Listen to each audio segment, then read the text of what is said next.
let's go ahead and start with the Western Conference, Chaz. We've seen the Denver Nuggets beat the Los Angeles Lakers. I believe it was just this past week, ending that series, and now they're going on to face the Minnesota Timberwolves. We did get some news about the Lakers today. We're going to touch on that a little bit later in this segment when we're talking about this team.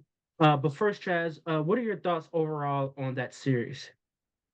Yeah, I think it kind of went according to plan for, kind of what we discussed a few weeks back, in that even when the Lakers are playing the best they can, Anthony Davis is giving it his all. And I thought AD had a great series. They're just not able to execute at the same level that the Nuggets are down the stretch. I mean, you saw the Lakers hold a halftime lead all 5 games, double digits in I think 4 out of the 5 games, and you still lose 4-1. I mean, obviously it was a great series. Game 2 and game 5 with the Jamal Murray buzzer beaters, some of the best games of the playoffs so far. But this team, the Nuggets, they just execute better than anybody else in the, last 5 to 6 minutes of the game. They go to that two-man game with Murray and Jokic, and it's nearly impossible to stop. And we Stop saw it. we saw them come back from 20-point deficits in this series. And there's really not much you can do, and I also thought that it was really impressive to see guys like Michael Porter Jr. and Aaron Gordon step up, in certain games. Gordon with the, 29 point, 15 rebound, I think that was game 3. Porter was phenomenal throughout the whole series. When you have those guys, scoring 20, 25 plus points and getting what you expect from Murray and Jokic, I think they should be considered the favorite. I mean, they're really tough to take down when they're clicking on all cylinders. Mhm. I think I wanted to ask you. I know we talk about NBA like almost every day. Even if we're not live, we still talk amongst each other. Um, do you at any point in time did you ever think like the Nuggets were in a threat to lose this series? Because I never really thought the Nuggets were in danger of losing this series at all. Yeah, I'm right there with you. I mean, I think they could have lost game 1, game 2, game 5, but Yeah. never did I think were they gonna lose this series. I mean, I think this is a better team, Lakers speaking, than they were a year ago when they got to the conference Yeah. final. I actually do think that, LeBron was playing at a better level. He didn't have the foot injury to deal with like he was last season. I thought Mhm. AD was coming off one of the best seasons of his career, probably the best we've seen him play since he got to the Lakers. But then, you have guys like D'Angelo Russell who goes in game 2, hits 7 threes, and then game 3 is 0 for 7 from the field and goes scoreless. Like, Mhm. Lakers have a lot of guys that you can't rely on like you can the Nuggets. You know what you're going to get from Michael Porter Jr., Aaron Gordon, Kentavious Caldwell-Pope. Even though some games, might be better than others, they're always going to have kind of a floor that they'll bring you, that they're still going to be good on defense, still going to rebound at a high level. They're still going to play hard. But the Lakers have guys like D'Angelo Russell who they need Rui Hachimura to play at a high level, and he'll give you that 2, 3, 4 times in a series, but he's not going to do it every single game. It's not consistent. Yeah, because watching those games, especially from game two on, um, I was never under the impression that the Nuggets were in threat of losing this series to the Lakers. I just think when you look at it hindsight 2020, the Nuggets just have the pieces that fit that the Lakers simply can't match. AD and LeBron can cancel out Jokic and Murray. Yeah. But when you go to that third option, the fourth option, and so on and so forth, the Nuggets are just far way better than what the Lakers can provide. Inconsistencies from D'Angelo Russell's, Roy Hachimura, like these guys that are in the starting role for the Los Angeles Lakers just simply didn't produce in this series. Um, I mean, D'Angelo Russell had his high moments and his low moments in this series. I mean, we talked about one game he hit 7 threes. That was off a terrible shooting night previous night. And so Rory Hachimura, he has some spots in this series. I think what it comes down to is that he was also the primary defender on Jokic, in which Jokic already takes so much out of you on the defensive end. It's almost as equivalent to guarding Steph and you're expected to put up 25 to 30 points. It's really hard to do that when you have an offensive player of that magnitude. And so when it comes down to it, Anthony Davis had an amazing series. I have nothing to say. I know we talk. I mean, I know for me, over the last couple of years we've done this show, is that I give AD a lot of flack, and the only reason I do so is because I believe he has the potential to be a one on a team, a first option on the team. He just doesn't show it all the time. Now, although he's not the number one in the Lakers, that's still LeBron, which I still have a problem with that because LeBron's 35 years old. Um, Anthony Davis did show a lot in this series that I really have nothing to say. He was just going up against the best player on the planet. And so when it comes down to it, the two big dogs for both teams, they matched each other, but no one else really for the Lakers came to the party. Yeah, and I agree with you that AD couldn't have done much more, but I will say in a couple of those fourth quarters, he was kind of non-existent. As much as I love AD, and there were a couple games Yeah. where he had, 30 going to the fourth quarter, but then he only Mhm. had 2 or 3 in the fourth. Two and three and a fourth, yeah. Yeah, and I mean, I think you're spot on that guarding Jokic takes a toll on you. You can play Mhm. at a high level on offense while you're defending Jokic on the other end for 2 or 3 quarters, but when we get down the stretch, it's a little different story. When the Nuggets are executing at such a high level and you're having to go down and match them on the other end. I didn't think AD was able to do it throughout the entire series, but Mhm. it's a bigger problem than just AD. If you got that out of AD and then you had secondary guys that were playing at a high Mhm. level, I think maybe the Lakers could have actually challenged them in this series, but you don't have those guys. I think that point is very valid. I think I'm coming from the standpoint that if he was the primary defender on Jokic, I somewhat will agree that although it's still not good to be a quote unquote a superstar scoring 2, 3 points in a quarter, it was somewhat get a pass because you're still defending Jokic at a high level. You're tired throughout the entire game. You're defending him, but Anthony Davis was the spotter, so he wasn't the primary defender on Nikola Jokic throughout this series. So they changed it up, and one day it was Rui Hachimura, other day it could have been someone else. But Anthony Davis really took the assignment of Nikola Jokic. That's not saying he didn't guard him, but he was never the primary defender. Even LeBron at one point in time was the primary defender on Nikola Jokic.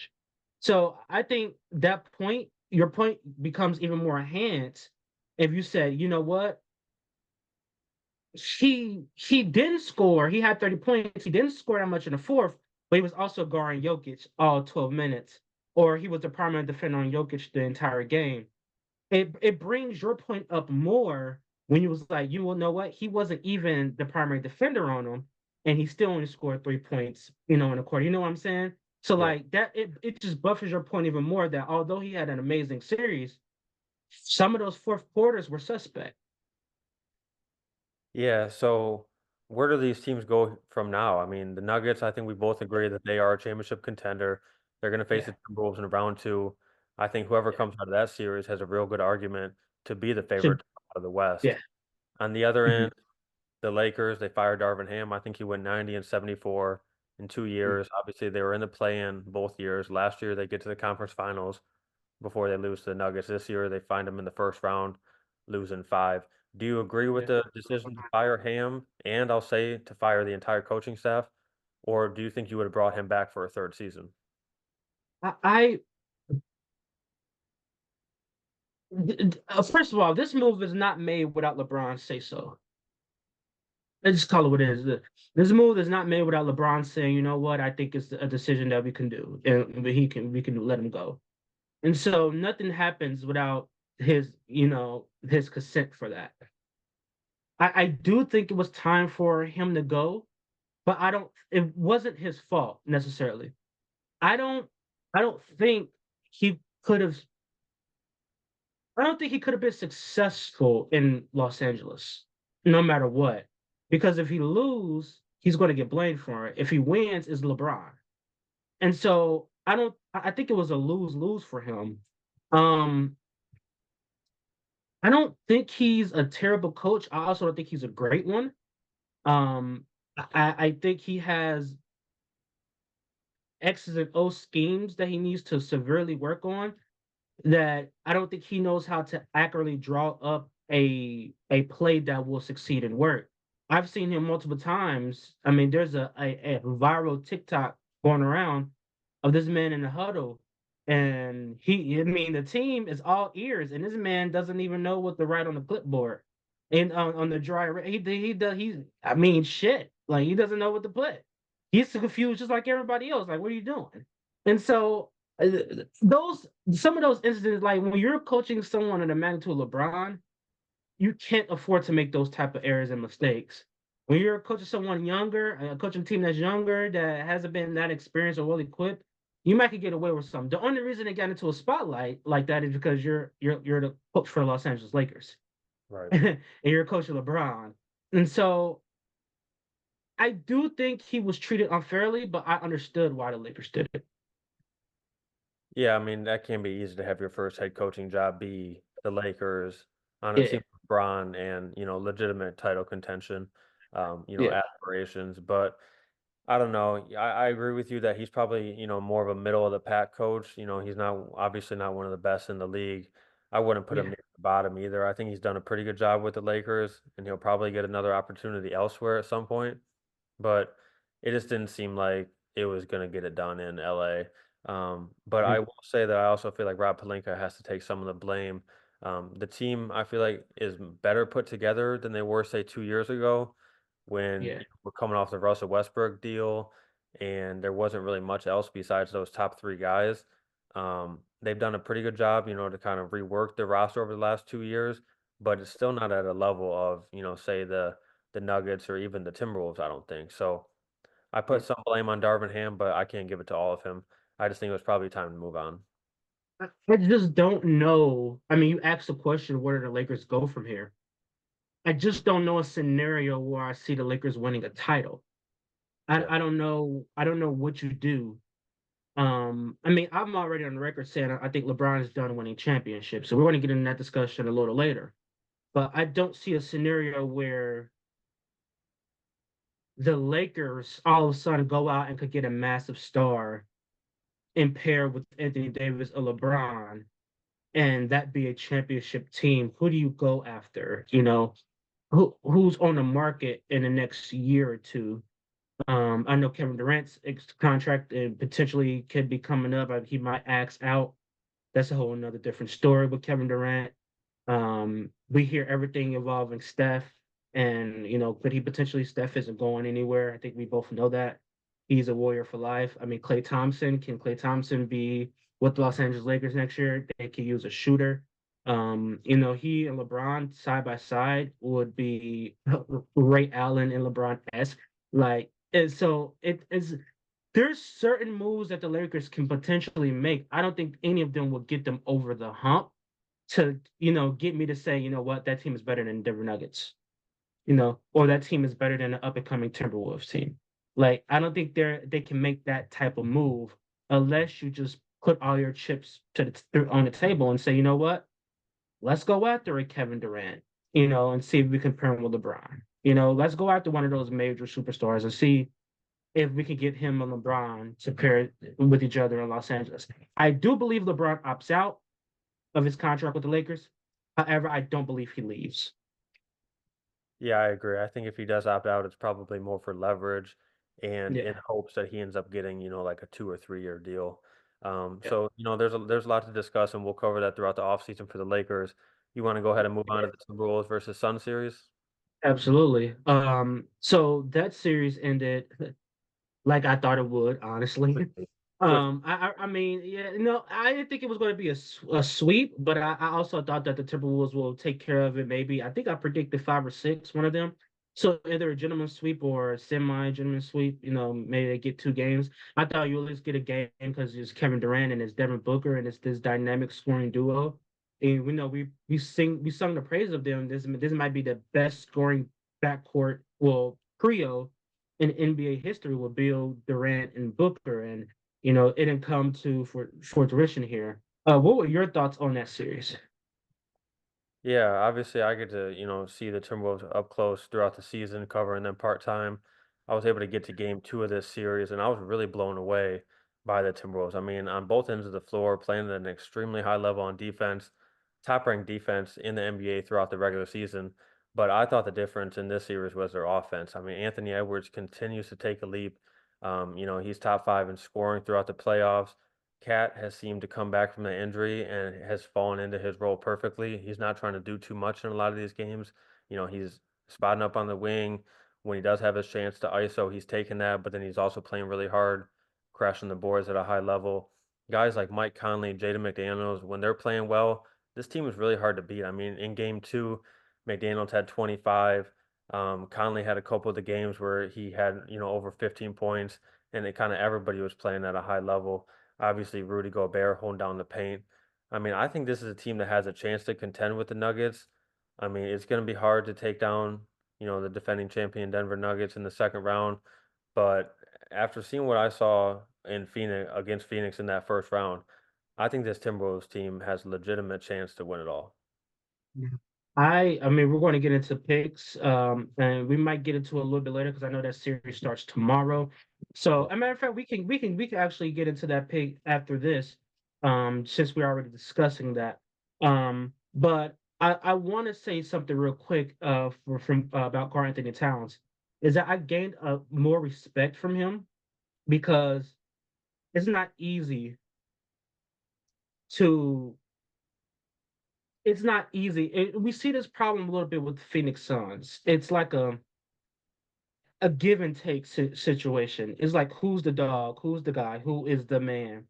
And I think one of the biggest reasons that Phoenix struggled a little bit because it was just even though we didn't see it or we know maybe they didn't realize it, it's this contradiction between is it Booker team or KD? Like whose is it? Is my turn? Is your turn? Is this back and forth thing where we don't know who is the guy? We all know who's the guy in Minnesota. And Karl Anthony Towns once was his team, has willingly gave Anthony Edwards the keys to the kingdom. Yep. And that's not easy to do. And he's done it with grace. He's done it with respect. He hasn't made any complaints about it. He realized that we're seeing something special with Anthony Edwards. And he was like, you know what? This is your team. This is your time. And I respect that. We've seen the same thing with Golden State. I don't like the idea of people saying Steph he gave his team to Kevin Durant. Steph went in there and said, you know what? We're both great players. I don't want to fight over MVPs. He quote unquote said this. I don't want to fight over MVPs. I want to fight over who team it is. It doesn't matter to me. I just want to win championships. So it boggles my mind how people looking at Steph and his unselfishness as him saying that Durant was a better, like giving away the keys to the kingdom. Him saying that Kevin Durant's a better player than him. I never understood how people made those comparisons, because it simply isn't the case. These two players are on the same tier. If not, I mean, Steph is a tier above him now, by far. And so I never understood it then. I still don't understand it now. But what Anthony Edwards has done, and I watched an interview with him not too long ago. He said this is, Karl Anthony Towns is the best player on this team. And I'm like, you got to be joking, right? Like you got to be joking. And I guess that's the common respect they have for each other. But we all know it's Anthony Edwards, and it's not close. And I just respect Cap even more for understanding, like, hey, I'm not the guy anymore on this team. I'm second fiddle to this guy. Ain't nothing wrong with it. Yeah, and I don't think that's easy for a lot of guys that were number one overall Yeah. picks in their own right. I mean, Cat comes in the league thinking that he is the guy, he's the best player on the team for multiple years, but they're not going anywhere, postseason success wise. Mm-hmm. He gets, with a guy like Ant, he realizes this is the type of player that I can play off of, and we can Yep. actually have success in the postseason. It's not just going to be me scoring 25 points a night on a team that's winning 25 games, throughout the season. We could actually do Yeah. something special. And, we saw last year it was kind of a rocky transition when they added Rudy Gobert, but there was a lot going on. Cat was out for over 50 games last season. They traded for Conley, late in the season. You don't really have what it takes, come playoff time. But a whole year later, I think everybody has slid in their role. I think McDaniels has continued to get better, and everybody else kind of knows where to be and how to play off of Ant now. And he's Mhm. playing phenomenally right now. Throughout that first round, like I said, the defense is great, but averaging 118 points per game leads the NBA playoffs so far with 46 rebounds per game. Those are things that are going to translate to a series against Denver. I'm not saying they're going to be able to beat the Nuggets. But those things I feel like they will continue to have success in that series as well. So, this Timberwolves team, I feel like they're going to continue to take, major steps over the next couple years. Probably won't be able to get it done this year, but I think over the next few years, they're going to have a legitimate chance to make, a Western Conference Finals or even an NBA Finals run. Yeah, so you ready to make a prediction with this series yet? Nuggets and Timberwolves? Yeah, I am. What are you thinking for that? I have Nuggets in 7. That's kind of what I was leaning to. I was Mhm. gonna go at first. I thought Nuggets in 6. Obviously they have the experience. They're playing really well right now. Mhm. But I think I'm gonna say in 7. I think if we were to get in that position where the Nuggets are 3-2, game 6 in Minnesota, I think the Timberwolves win that game and force a game 7 back in Denver. Game 7 in Denver, that's a different story. That's a really tough ask. But a guy like Ant, you never know. He could go in Yeah, there and put up 40 points and pull off a shocking win. I think absolutely. I think this is one of the best series that we could ask for. I think these are two of the Yep, top, probably 4 or 5 teams in the whole league, and we're gonna get in a round two. So I expect a great series. absolutely. That I expect that series to be a very long series, a back and forth series. I do not expect any blowouts. I expect it to be a close series throughout. I got the Nuggets barely edging, the Minnesota Timberwolves. The only knock that I will have, and the only reason I would not pick the Timberwolves at this time, is simply because Nikola Jokic is playing some of the best basketball in ever. And so I think for me is that I look at the Nuggets that they are on a mission to repeat as champions, and the only people and the only team that could potentially be standing in their way is the Boston Celtics. And I think with that type of motivation, the injury to Jamal Murray is a question mark because if he is remotely anything under 90% to me, I think this series is so tight that I will end up switching it to the Timberwolves. If he can't be the Jamal Murray of old or close to that, I will easily say the Timberwolves could win this series. I believe is that close that the Nuggets need to have all hands on deck and everyone needs to be healthy in order for them to win this series. All right. I agree. I think the series could go both, either way. Um, Mm, but I think I'm just going to side with the Nuggets. Before we move on to the next series, I do want to say, for the Suns' perspective, obviously mm. we're going to talk about them a little bit later in the change in the guard segment. But what a complete disappointment! I mean, the Suns, along with the Bucks, have to be the two biggest, and we'll see about the Clippers if they lose tonight. But those teams Mm. are, the biggest disappointments that we've seen, bar none, throughout the season. I think the Suns have to be, and then for What do them, you do? What do I you know. do if I you're the mean, Suns? you really put yourself in a position where you don't have any, room to change. I mean, they kind of hand-struck themselves when they made that Bradley Beal trade, and Yeah. they don't have a lot of picks going forward. The picks that they do have are pick swaps, so they're likely going to be in the 20s. You can still find a good player, obviously, but it's a little bit different than having a lottery pick. And then you also don't have a lot of room for movement in free agency, or if you're going to try and trade a player. I mean, nobody's going to want to trade for one of those, top 3 guys unless you give up. I mean, you'd have to give up a lot to go get a guy like Devin Booker. I think Bradley Beal really hurt his stock this year. I mean, he was Yeah. absolutely awful in game 4. I mean, that's from a player of his caliber, all-star level player, to score 9 points. I think he had like 6 turnovers at least, fouled out. I mean, he looked like he just didn't want to be there. And I can't blame him because you're having to guard Ant, and then you're Yeah. expected to go on the other end and make a contribution as well. And he's just not at that level. I mean, Devin Booker, he goes out, scores 49 points. Obviously you get swept. That you never want that to happen. At least he goes out, playing as hard as he can. KD, I think he had 33 in that game. He still had a pretty good series stats wise. But Bradley Beal in a couple of those games, he was non-existent. But you know what I realized is that, and we're going to talk about it, a lot of our points are going back to our later segments. I don't think Kevin Durant impact is felt anymore. Not like What it I was. mean by that is that not like it was. Because Yeah. Kevin Durant could go out and score 30, 35 points. You're going to win that game. Hmm. The league is so good now that it's like Kevin Durant's impact on the game is not what it used to be. It doesn't guarantee a win. or it doesn't guarantee a special moment. It guarantees that he's going to put up his 30 points, but your team might still lose. I don't think his impact is felt anymore in this league. He's not by any means is he just an average player. He's still a superstar player. But the impact that he's having on a game to game basis, I don't think is truly felt anymore.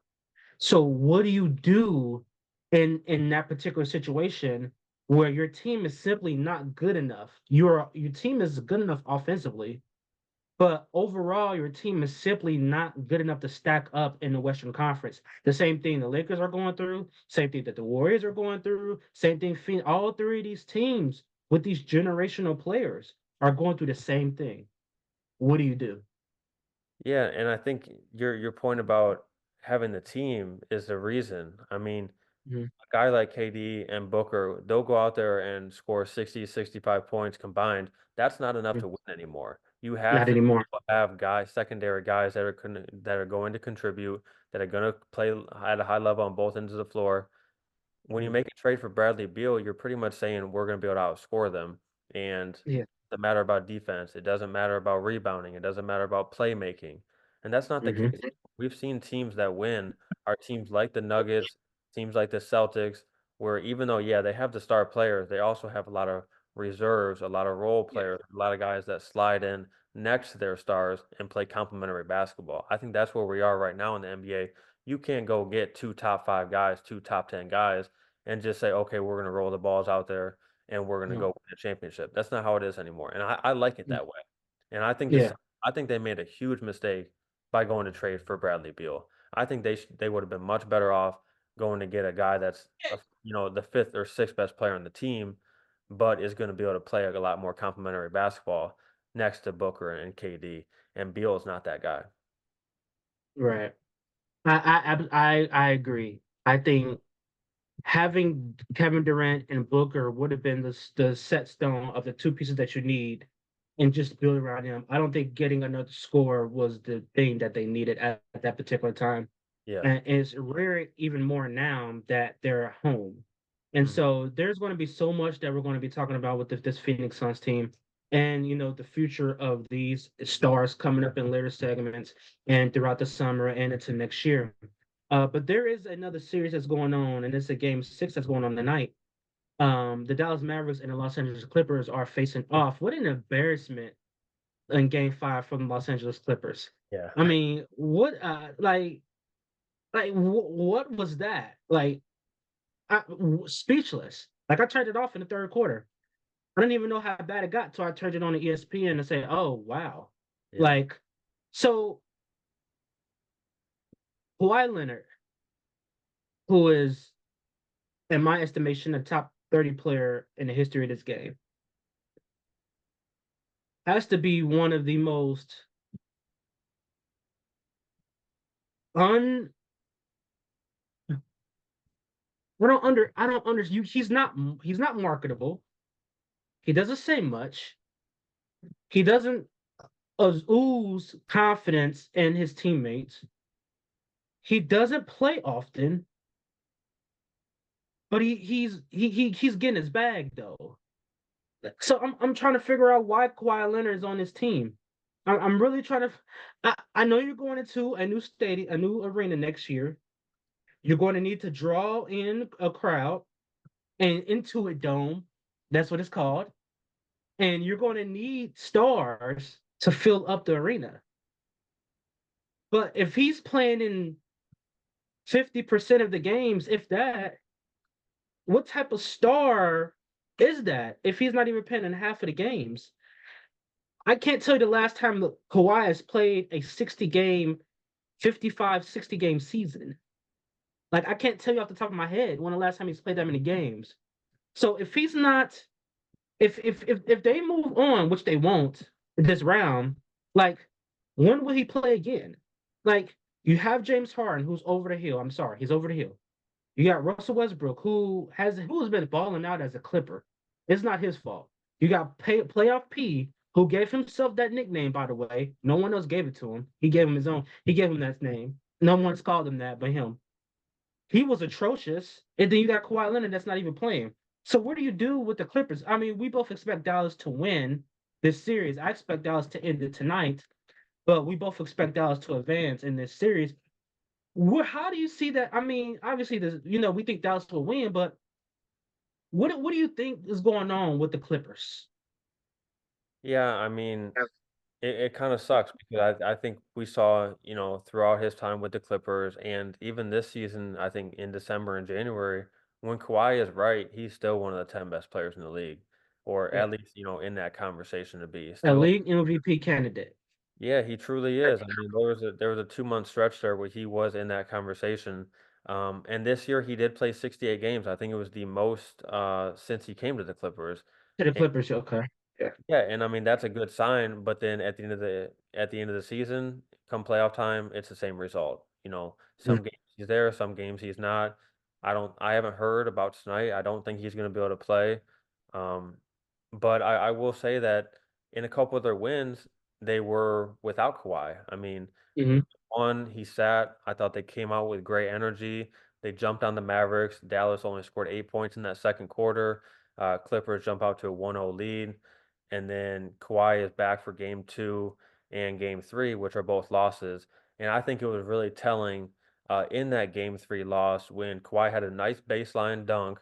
And you kind of thought, oh, is he kind of getting back to, the Kawhi that we know? Because a lot of times when Kawhi does come back from injury, it takes 2 or 3 games and then we start to see the player that we're used to. So I kind of thought, is this the moment? And then I think it was like 2 possessions later, he had a lob and a dunk, and he hung on the rim for like 4 or 5 seconds to make sure that he could come down softly. And you don't see that from a lot of guys. Yeah. They'll hang on the rim for a second or two, and then kind of jump off and land and get back on D. He slowed Sit down. his head. Yeah, he waited until he was almost at a complete stop so that when he did come down, he made sure that there was gonna be no issues, and when you're playing like that, when you're having to be that cautious, Mhm. you're not gonna be, playing to the ability that you can because you're thinking about, is my knee gonna flare up or is there gonna be damage if I come down on it too hard? And that's not a place that you wanna be in, especially at this time of the year. So I will say that they bounced back in game 4. PG and Harden were phenomenal in that 4th quarter of game 4. Harden had like 4 or 5 of those floaters down the stretch where he attacked Luka off the dribble, got a floater, and came up really clutch. Paul George, that corner three, where I think Derrick Jones Jr. was playing defense on him, and he hit the fall away at the shot clock, in the final minute of that game 4 win. Incredible shot. If you can turn that win into a game 5 win, then we're talking about the Clippers likely moving on. Instead, you follow that win up with a horrible performance from Harden and Paul George. I mean, Harden, I heard a stat, I think he's got in playoff history, Harden has the most games with less than 10 points and more than 10 shots. I mean, that's not, the company that you want to be in when we're talking Yeah. about. I mean, we've gone over the Harden struggles in the playoffs a lot. He follows up, one of the best games that he's had through this series, with one of the worst. He has 7 points, I think, on 2 of 12 shooting in a game that you pretty much have to win. I You mean, we're have to talking win. about Yeah. game five, 2-2 in the series. You always hear the stat like 82% of teams that win that game five win a 2-2 series go on to win the series. And the Clippers just come out flat. They're blown out. The game's over basically by halftime. You said you turned it off in the third quarter. It got even worse in the fourth quarter, and they ended up Mhm. taking Harden and Paul George out with like 7 minutes left. I mean, Tyronn Lue just he waved the white flag because he knew With the a game flag. was over. And that's not a Yeah. good place to be in. And I agree with you that I think the Mavericks closed out tonight. I think since the start of the second half in that game four, where the Mavericks were down big, they've completely taken over. They did lose that game four, but they dominated the second half, and then they carried that momentum into a really impressive game five win. I think they're going to continue to play at that level. I think the major difference is their intensity on defense. I mean, we've actually seen Kyrie and Luca play hard on defense, which they don't do a lot during the regular season, but they know what's at stake now, and they're showing it. And even if, Luka's not a great defender, but if he gives the effort, it's going to be a difference maker. And then I think their front court has been really good too. I mean, you got a guy like Daniel Gafford, PJ Washington, Derek Lively, Maxi Kleba. Those are a lot of different guys that you can throw at teams. a lot of versatility in there. They have different skills, so you can play off of each other. One guy might make more sense in, a certain situation than the other, but they all bring different things to the game. So I think the Mavericks are going to come out. I don't know how close of a game it will be. I would like to see the Clippers respond and at least show some pride and at least compete in the game tonight. I mean, if they get blown out, then I don't know where you go if you're the Clippers. You might think about blowing it up. But if you can at Yeah. least compete tonight, I do think the Mavericks move on. But I think tonight, we're gonna see, can this Clippers team actually show some pride and fight? I think you blow it up regardless, no matter what happens tonight. So you let like Paul George go, you're saying? I I I tried to shop Paul George and try to get pieces back that will fit around Kawhi. But the thing is almost I'm almost hesitant to say you build around Paul George and let Kawhi go. Like I really am. Almost say, you know what? Give the mantle to Paul George and build around him. I do think Paul George, and I mean, out of the four, the two I will keep is Paul George and Westbrook, if I'm being completely honest with you.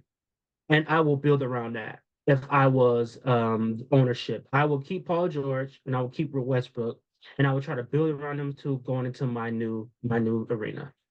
Um, but I know we got so much to get to. We got so much to talk about, especially for this topic. And I promise you guys we're going to get more into it. We just have a lot to get through today. And so I wanted to ask you a question, but I want to first jump into the Thunder moving on first before I go back to where I wanted to ask you. Just your quick thoughts on the Thunder and potentially what do you see potentially in this hypothetically Thunder and Mavericks series. What are you looking forward to in that matchup potentially? Yeah, I was thoroughly impressed with the Thunder. I think a lot of people thought that the Pelicans would at least, compete in that, maybe take them to 5 or 6. And after a really great game one, the Thunder weren't even challenged in the next 3 games. Yeah. And I thought they were great on both ends of the floor. Obviously, Shea Gilgeous-Alexander is continuing to play at an extremely high level on offense, averaging over 27 points and 5 assists per game.